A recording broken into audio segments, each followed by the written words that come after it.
Selamat pagi anak-anak. Pagi. Assalamualaikum warahmatullahi wabarakatuh. Waalaikumsalam warahmatullahi wabarakatuh. Ya, semangatnya hari ini luar biasa. Ada yang tidak masuk? Ada. Siapa yang tidak masuk hari ini? Aisyah. Aisyah kemana? Libur juga. Oh iya, kemarin ayahandanya meninggal dunia itu ya, Aisyah. Ini itu. Oke, ayo sebelum kita mulai pembelajaran, ayo salah satu atau ketua kelasnya silahkan pimpin berdoa dulu. Sebelum pelajaran sebaiknya kita berdoa mulai. Selesai. Terima kasih untuk pertemuan hari ini. Oh ya, sebelumnya saya tanya dulu, masih ingat yang pertemuan kemarin kita belajar apa?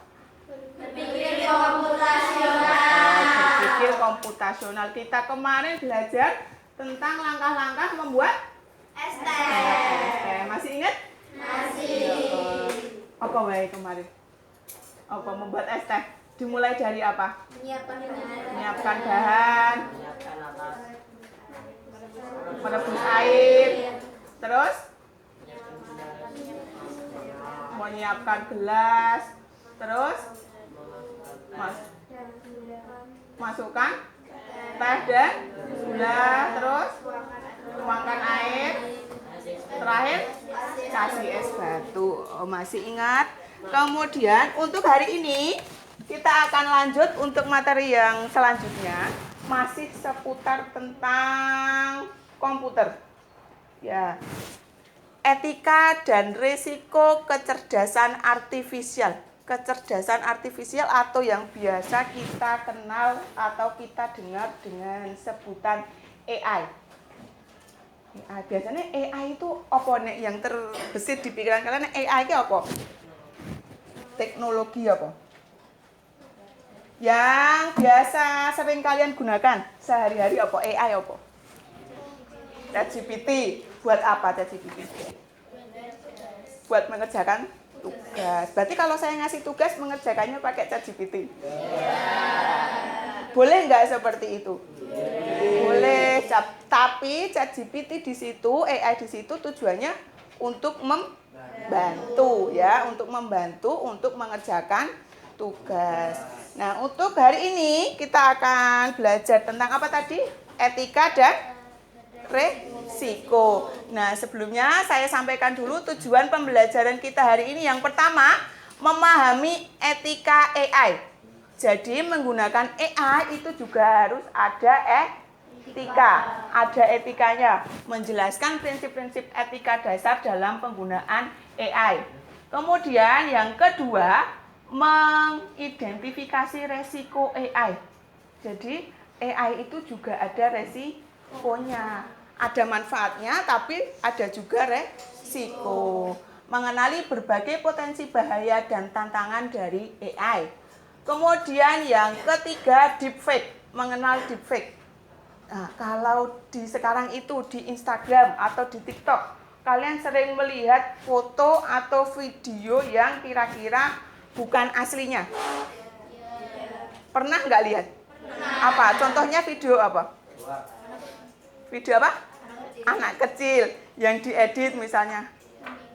Apa ditanya itu ya, kenapa kok kamu sudah bekerja? Jawabannya apa biasanya? Saya disuruh ibu saya sibuk main TikTok. Nah, itu juga salah satu dari deepfake. Kemudian yang terakhir, bersikap kritis. Yaitu mengembangkan sikap kritis terhadap informasi yang dihasilkan oleh AI. Kemudian selanjutnya, mari kita berpikir sejenak. Pernahkah kamu menggunakan alat bertenaga AI seperti Google Translate atau ChatGPT untuk membantumu belajar? Kayaknya bukan pernah lagi ya, tapi sering. ChatGPT apalagi, atau tinggal difoto, dikirim ke ChatGPT, sudah selesai. Boleh nggak seperti itu? Boleh, nggak apa-apa. Tapi kalian juga harus bisa bertanggung jawab. Misalnya, saya ngasih tugas. Kalian foto tugasnya, kalian letakkan di ChatGPT, keluar hasilnya, jawaban-jawabannya. Kalian harus bisa bertanggung jawab dengan jawaban yang kalian peroleh itu tadi. Nanti kalau saya minta jelaskan, berarti nanti kalian harus bisa. Jangan mentang-mentang udah dapat jawaban dari ChatGPT, terus selesai. Jawabannya benar, tapi kalian nggak mudeng, ya. Jadi kemudian, menurut kalian, apakah AI ini memiliki kemampuan untuk menciptakan informasi atau gambar yang sangat mirip aslinya hingga bisa menipu manusia? Ya. Apa? Kira-kira yang biasanya menipu itu apa? Gambar. Gambarnya diedit, misalnya badan saya, tapi mukanya beda, diganti. Itu juga salah satu dari penggunaan teknologi AI. Nah, hari ini ya, pada kesempatan ini kita akan menjelajahi sisi dari etika, resiko, dan fenomena deepfake dalam penggunaan AI. Nah, etika dalam penggunaan AI. Yang pertama, transparansi dan keadilan. Hasil dari sistem AI harus dapat dijelaskan dan tidak boleh berat sebelah atau merugikan kelompok tertentu. Tidak boleh merugikan kelompok tertentu. Kemudian yang kedua, hak cipta dan kepemilikan. Penggunaan AI tidak boleh melanggar hak cipta atau kekayaan intelektual orang lain. Pastikan orisinalitasnya. Jadi nek kalian itu melanggar hak cipta, nanti konsekuensinya apa? Nek melanggar hak cipta, ada apa nih? Ada sanksinya, ada undang-undangnya pelanggaran hak cipta. Kemudian yang terakhir, sikap etis. Selalu mencantumkan sumber jika AI digunakan. Hindari menyalin mentah tanpa pemahaman atau modifikasi. Jadi AI, penggunaan AI itu juga sama kalau kalian mengambil kutipan di buku. Kalau di buku itu di halaman paling belakang itu biasanya ada apanya? Daftar apa? Daftar apa? Coba yang bawa buku dilihat di paling belakang. Ada apanya? Daftar apa? Daftar apa? Judulnya?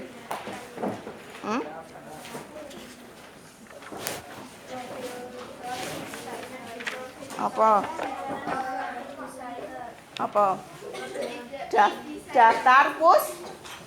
Daftar pustaka. Di situ nanti di daftar pustaka itu ada sumber-sumbernya, di mana isi dari buku itu dikutip.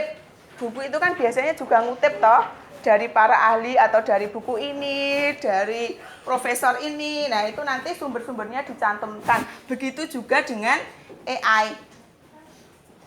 Sumber-sumbernya harus dicantumkan. Menggunakan AI dengan etis berarti kita bertanggung jawab atas apa yang kita buat dan kita bagikan. Seperti contoh misalnya kita ngambil video di TikTok, di IG. Nah, kita sebarkan, kita bagikan di status misalnya. Nah, itu kan berarti nanti ada keterangannya apa nih gon TikTok ya, nih gon IG. Ada watermarknya itu ya, atau ada sumbernya. Jadi harus mencantumkan sumbernya.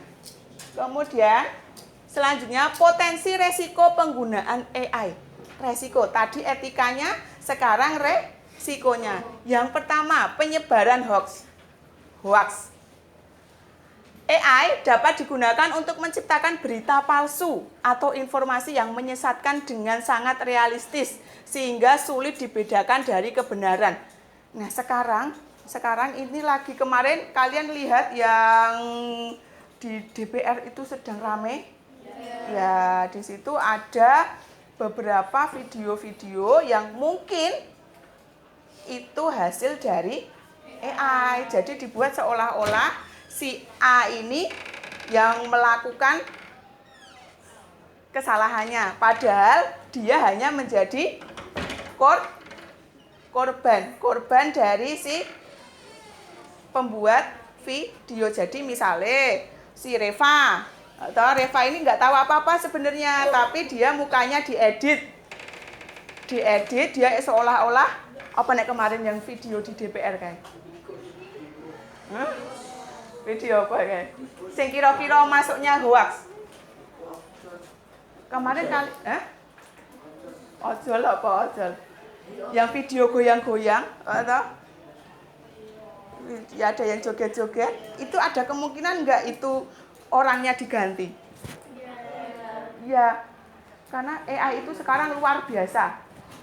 Ya, jadi kalian jangan langsung percaya, jangan langsung bisa menerima informasi mentah-mentah dari sebuah konten. Sekarang hati-hati, karena video AI itu banyak sekali yang hoax. Kemudian yang kedua, bias dalam keputusan. Jika data yang diajarkan kepada AI tidak lengkap atau mengandung prasangka, AI bisa menghasilkan keputusan yang tidak adil atau diskriminatif. Jadi AI itu sebenarnya dia juga belajar dari data. Semakin banyak data yang kita masukkan, berarti nanti dia jawabannya juga akan semakin beragam. Jadi AI itu menampung data-data atau informasi yang diberikan. Semakin banyak informasi, nanti jawabannya semakin banyak. Nah, semakin sedikit berarti informasi yang masuk, misalnya dalam teknik rekrutan tenaga kerja. Nah, biasanya yang sering digunakan itu adalah yang laki-laki atau yang berkulit putih. Nah, delalai atau yang dimasukkan itu orangnya fotonya kulitnya berwarna gelap.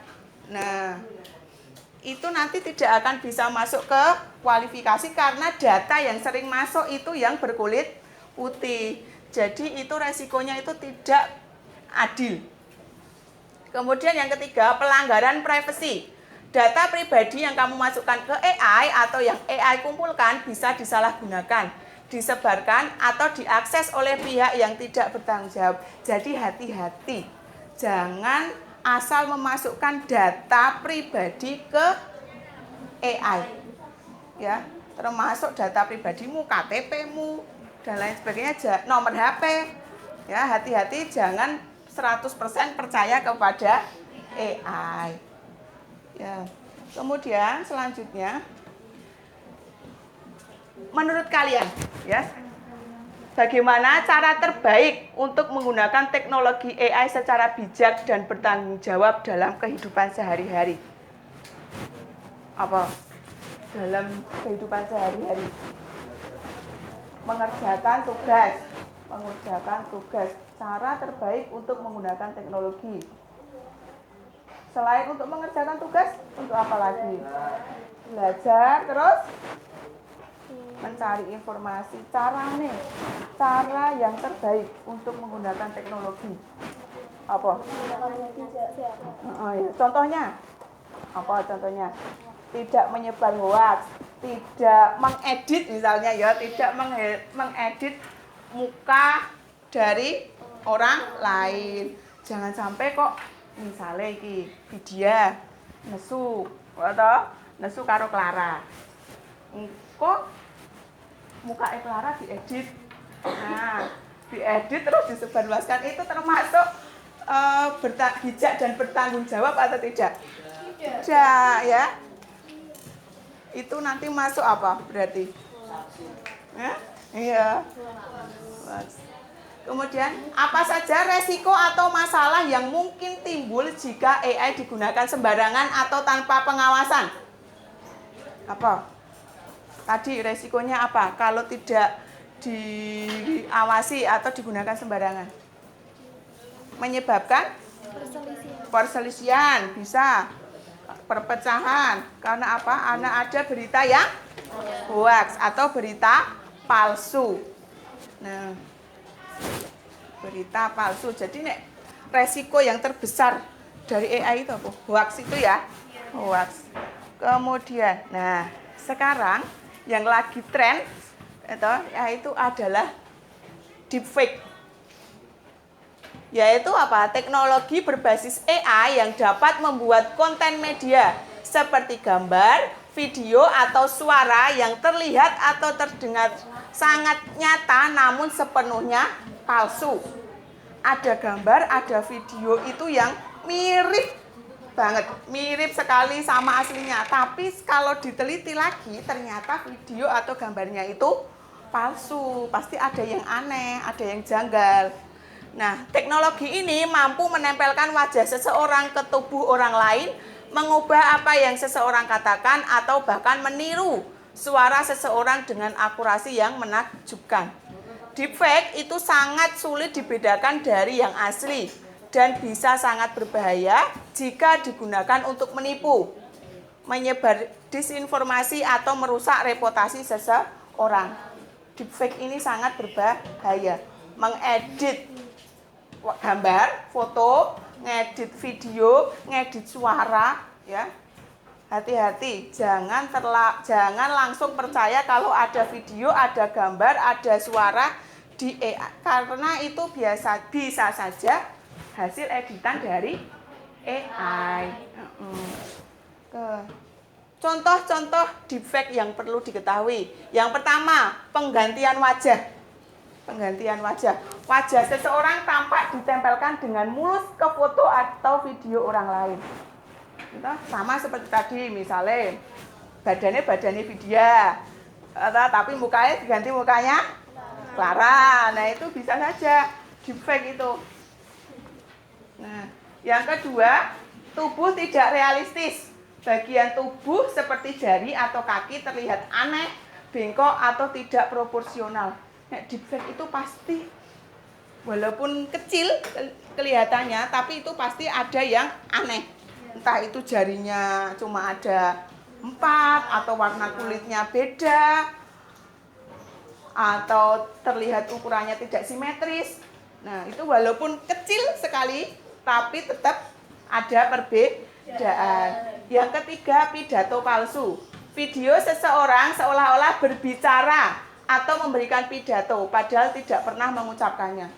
Bisa loh, bisa saja saya lagi mengajar seperti ini. Saya ngomongnya seperti ini, tapi nanti diedit. Saya ngomongnya aneh-aneh. Bisa nggak itu? Bisa. Dengan AI bisa. Atau sekarang banyak juga itu konten-konten yang orang India misalnya, aslinya wajahnya Shah Rukh Khan, tapi diganti omongannya pakai bahasa Jawa. Bahasa apa? Pernah nggak menemukan seperti itu?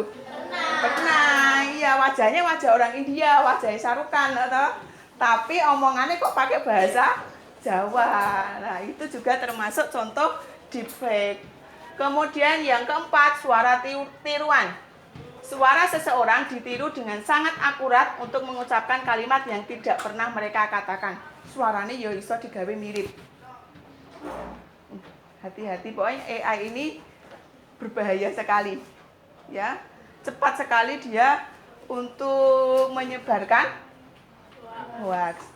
Kritis dan selalu cek fakta adalah kunci. Jangan langsung percaya, cari sumber-sumber atau informasi yang lain. Kalau kalian nemu berita misalnya artis A meninggal dunia misalnya, pernah nggak? Tapi ternyata si artis itu sudah meninggal atau belum? Belum. Nah, itu bisa saja itu juga hasil dari AI. Nah, kemudian, ini saya ada 2 gambar, kanan dan kiri. Kalau yang ini kira-kira asli apa? Deepfake. Asli. Yang di sebelah kanan saya ini adalah gambar asli. Kemudian yang di sebelah kirinya AI, deepfake. Apa yang kira-kira membuat aneh? Ya? Apanya? Matanya kenapa matanya? Ukurannya beda ya, toh matanya tuh terlalu besar. Terus apa lagi? Ada lagi enggak? Kumisnya kenapa kumisnya? Telinganya? Beda enggak telinganya? Maksudnya kanan kiri beda apa sama? Apa? Beda ya. Berarti kelihatan mana yang asli dan mana yang deep fake. Yang asli yang sebelah kanan, yang sebelah kiri deep fake. Jadi hati-hati. Kelihatannya nek kalian hanya lihat sekilas. Hanya lihat sekilas ini seperti asli ya. Ya, kalau hanya dilihat sekilas ini seperti asli, tapi kalau dilihat lebih dalam lagi, ini adalah deep fake. Kemudian sebelum kita selesai, ya, kita telah belajar bahwa kecerdasan artifisial atau AI adalah teknologi yang sangat canggih dan bisa membawa banyak manfaat. Apa wae mau manfaatnya? AI tadi untuk belajar. Terus mencari informasi. Terus nek sing video-video yang di Instagram tadi misalnya yang anak-anak bayi itu, kalau kalian melihat itu apa yang kalian rasakan? Lucu. Lucu. Berarti AI itu juga bisa untuk hiburan, bisa menghibur. Kemudian namun, sama seperti alat lainnya, AI harus digunakan dengan bijak dan bertanggung jawab. Ya, harus bijak dan bertanggung jawab. Kalau kalian membuat suatu AI, misalnya membuat gambar atau membuat video, kalian harus bisa bertanggung jawab dengan apa yang kalian buat. Kita harus selalu waspada terhadap resikonya seperti hoax, bias, pelanggaran privasi, dan terutama deepfake. Ya, deepfake. Hati-hati kalau kalian mau menggunakan deepfake. Kemudian satu hal baru, apa yang kamu pelajari hari ini tentang etika dan risiko AI? Apa? Bisa menipu orang. Nah, bisa menipu orang. Ini berarti AI itu tidak selamanya benar. Bisa saja untuk menipu orang. Berarti mulai hari ini, mulai sekarang saya harap kalian bisa lebih berhati-hati dan juga lebih bijak dalam menggunakan AI. Nah, jangan langsung menerima informasi secara mentah-mentah, langsung disebar atau tanpa mencari tahu dulu kebenarannya. Hati-hati karena bisa saja itu hanya hasil dari AI. Oke, sampai di sini ada yang mau ditanyakan? Tidak. Enggak ada yang mau bertanya ini? Enggak. Cukup ya? Ya, cukup untuk hari ini. Hari ini apa tadi kita sudah belajar apa aja berarti kesimpulannya? Etika, resiko, apa? Deepfake. Kalian sudah belajar tentang deepfake. Oke, karena sudah tidak ada yang ingin ditanyakan, sudah cukup? Sudah. Nanti di pertemuan selanjutnya kita akan belajar lagi mengenali deepfake yang lain ya. Karena kita sudah habis ya, ini waktunya. Saya akhiri dulu. Oh ya, dipimpin berdoa lagi. Untuk menutup pembelajaran pada siang hari ini, kita akhiri dengan berdoa. Berdoa mulai. Berdoa selesai. Ya. Terima kasih atas perhatiannya. Saya akhiri, ada kurang lebihnya mohon maaf. Assalamualaikum warahmatullahi wabarakatuh. Waalaikumsalam warahmatullahi wabarakatuh. Ya, silakan istirahat dulu.